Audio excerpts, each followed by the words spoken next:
Ćao, dobrodošli na Fit. Ja sam Nada, internacionalno sertifikovani personalni fitness trener, nutricionista i fitness and food bloger. Ukoliko me gledate prvi put, obavezno se pretplatite na moj kanal i ukoliko vam se ovaj video dopadne, obavezno ga lajkujte. Tema ovog videa jeste, kao što ste mogli iz naslova da vidite, dnevni plan ishrane, zapravo predlog dnevnog plana ishrane. U pitanju su 3 obroka koje sam kreirala za vas. Naravno, jasne mere i tačne mere i kalorijske i nutritivne vrednosti će se nalaziti u blog postu koji ću vam linkovati ispod u opisu videa. Ću ostaviti link ka tom blog postu pa tamo možete pronaći sve te mere kao i nutritivne vrednosti. Napravit ću vam nutritivne vrednosti za 2 opcije, za one kojima je potrebno nešto manje kalorije i za one kojima je potrebno nešto viši unos, tako da možete onda tačno da znate otprilike koliko čega ide po samoj porciji kako biste i mogli da prosto sebi kreirate idealne obroke. Idemo sada da vidite šta sam vam pripremila. Dakle, za doručak standardno kaša varijanta sa svežim voćem, ovog puta lubenica i dinja. Za kašu koristim sojine ljuspice, to imate da kupite u većini marketa kao i u prodavnicama zdrave hrane. To koristim u ovom slučaju kao neki izvor proteina. Dodala sam 3 kašike, sada stavljam kašiku čija semenki i dodajem ovsene mekinje.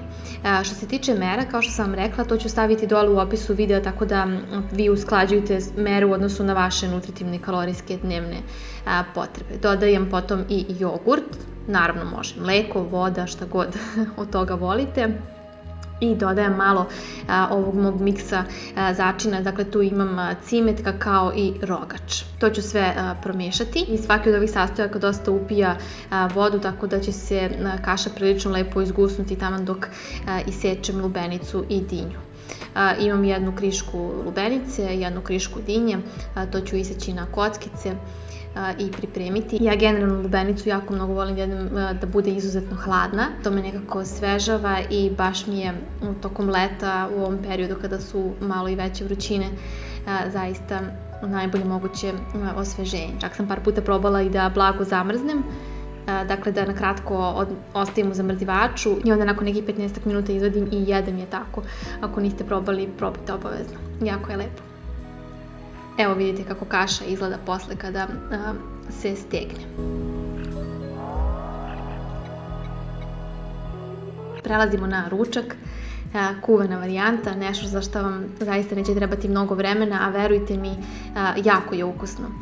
Dakle, u šerpu ili tilonac sipam vodu, potom stavljam šargarepu. Sve ovo povrće naravno možete iseckati kao i samo meso po želji. Dakle, stavili smo šargarepu, potom sam dodala krompir, piletinu, pileći file, malo soli, biber u zrnu, lovorov list i miks sušenih travkastih začina koji su baš predviđeni za supu i poklapamo. Nakon nekih pola sata, otprilike evo kako to izgleda kada je gotovo, onda ću dodati i brokoli. Njega naravno nisam htjela odmah na početku zato što njemu zaista treba vrlo malo da se termički obrađuje. Ne volim da se raspadni, volim da onako koliko toliko zadrži svoju boju. Ponovo ću to poklopiti. Ukoliko želite da brokoli zadrži onu predivnu zelenu boju, onda nemojte poklapati. Dok se to dodatno malo skuva, napravit ćemo ovaj sos za jelo. Dakle, ovdje imam pavlaku, senf, mirođiju sam sipala i sada dodajem malo kurkume radi boje. Ukoliko želite možete da recimo i kari koristiti, on će doprinijeti malo i ukusu kao i samoj boji. I evo, pogledajte kako izgleda, to ću sve izmiješati i dobit ćemo jedan zaista jako lep i ukusan sos, preliv za ovo jelo. Bez dodatnih začina ovo kuvano meso i povrće bi u suštini bilo relativno bezukusno, posebno za one koji nisu navikli da jedu na ovakav način spremljeno, tako da vam predlažem da obavezno neke začine koristite u pripremi hrane, čisto kako bi vam samo jelo bilo ukusnije. Evo, ja ću sad otprilike izvaditi onoliko koliko je meni neka prosječna porcija. A što se tiče mesa, vidjet ćete, jedan deo ćemo iskoristiti i za večeru. Evo jednog od predloga kako možete dodatno učiniti da bude ukusnije jeste da krompir malo izdrobite, ispasirate viljuškom i da onda dodate ovaj sos ili preliv i onda će tako biti sve lepše sjedinjeno. I prelazimo na predlog za večeru. Ovdje ću vam otkriti jedan novi recept. U pitanju je tortilja iliti palačinka od lana. Dakle, koristim jednu šolju lanenih semenki od kojih ću napraviti laneno brašno. Ukoliko već imate laneno brašno ili mlevene lanene semenke, onda ovaj postupak preskačete.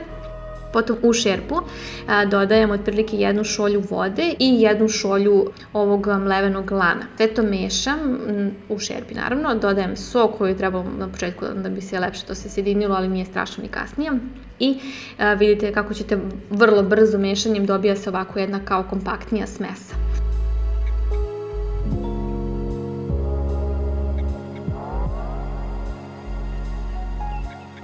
To ćemo sve ostaviti da se ohladi nekih 15-30 minuta i onda kada je ohlađeno stavljam ovako na papir, preko toga dodajem još jedan papir i onda ću oklagijom ili ti flašom, pošto oklagiju nemam, ću oblikovati formu tortilje koju ću naravno da ću se poslužiti tanjirem da dobijem onako baš pravi krug, ali naravno vi ukoliko vas to sve smara i dosadno vam je, preskočite ovaj korak, pa ne morate da imate savršeno definisane ivice ove tortilje.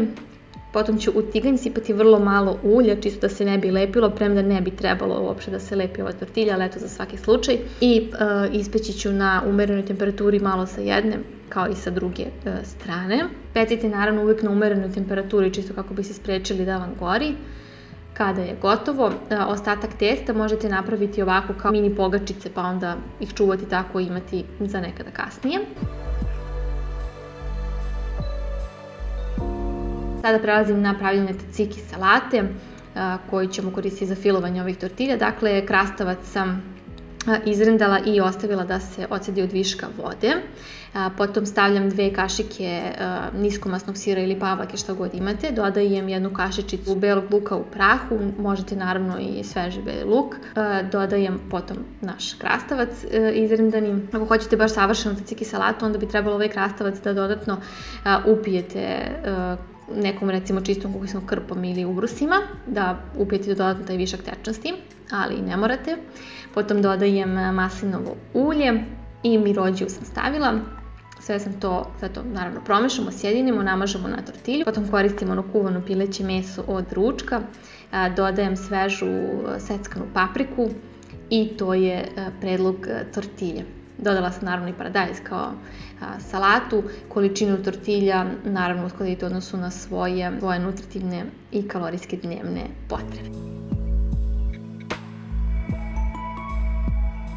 Hvala na gledanju, nadam se da su vam se predlozi svidjeli, da ćete neki makar od njih isprobati. Ne zaboravite da video lajkujete, podijelite ga sa prijateljima i uživajte, vidimo se uskoro, na kanalu vas očekuje novi video.